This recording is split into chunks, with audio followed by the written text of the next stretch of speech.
सिन्नर शहरात 12 ज्योतिर्लिंग आहे, त्यापैकी हे 5 ते 6 नंबर याचा लागतो. याला ब्रह्मेश्वर म्हणतात. ब्रह्मा, विष्णू आणि महेश एकत्र असलेश्वर म्हणून ब्रह्मेश्वर म्हणतात.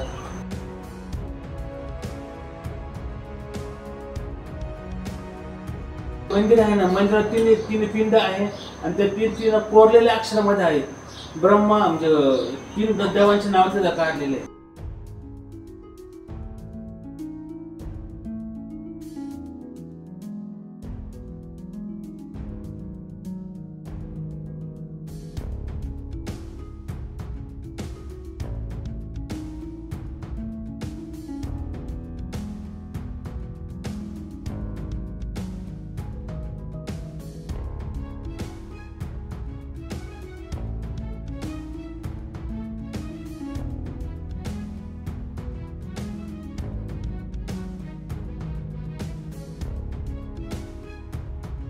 राजा फत्तेसिंह आमची पूर्वीची नगरी होती. राजा फत्तेसिंहाच्या काळात स्थापन झालेलं, मनाका त्याच्या अगोदर स्थापन झालेलं, सरस्वती नदीच्या काठी असलेलं आमचे ग्रामदेवत बेहरनाथ महाराज यांच्या मंदिरासमोर असलेलं दैवत. तर आमचे जर पूर्वज कोणी वाढले पुढे वाढलं तर 10वेकडे ठिकाण आमचं ते बारादरी.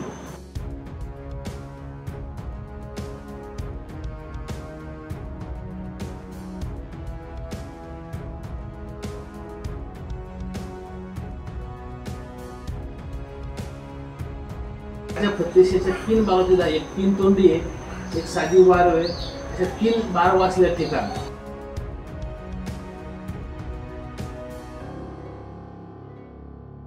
राजा फत्तेसिंहाकडे जर कोणी पाहुणे वगैरे आले तर आपण ज्याला म्हणतो हिल स्टेशन, ते आपल्या सध्याच्या भाषेत जर म्हणायचं झालं तर फार्म हाऊस सारखं. तर राजा फत्तेसिंह गावात राहिला होता. वेशीबाईचं फार्म हाऊस म्हणजे ब्रह्मा विष्णुमय असलं ठिकाण.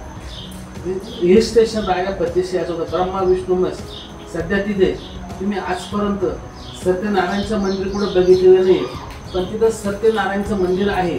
त्याच्यानंतर सदानंद महाराज म्हणजे साईबाबा, गजानन महाराज यांचे लेवलचे जे माणसं होते ते सदानंद महाराज त्यांचं मंदिर आहे. आणि हे ज्योतिर्लिंग तिथं आहे. असं आहे ब्रह्मेश्वर, म्हणून त्याला ब्रह्मा विष्णू महेश असलं असं ब्रह्मेश्वर असं म्हणतात. सरस्वती नदीच्या काठी आहे तो ब्रह्मेश्वर.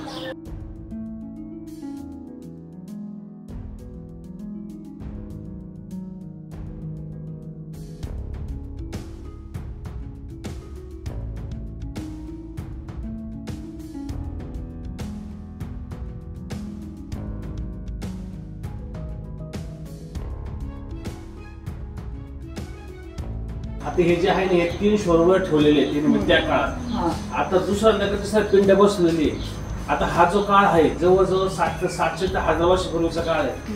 पहिले पिंड कशी होती काय होते माहित नाही, फक्त मंदिर ठेवलेलं, आतला गाभारा बदललेला आहे. पहिले तसं मंदिराचं आपल्याला काही सांगता येत नाही ना, फक्त तिथे फक्त गाभारा ठेवलेला आहे मंदिराचा, म्हणजे आतलं सगळं बदललेलं आहे. तिथं पिंड पण नव्हे, फक्त तिने मंदिर ठेवलेलं आहे. आणि त्या मंदिराच्या वरती 3 निशाण अजून पण आहेत.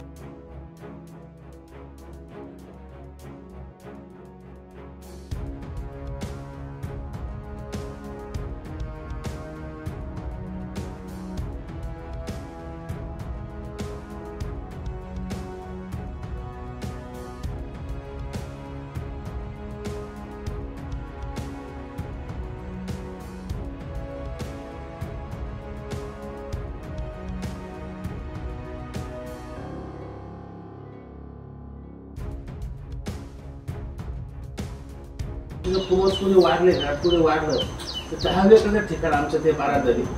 कसं असं माहिती का, ब्रह्मा विष्णू महेश हे 3 देव एकत्र आलेले.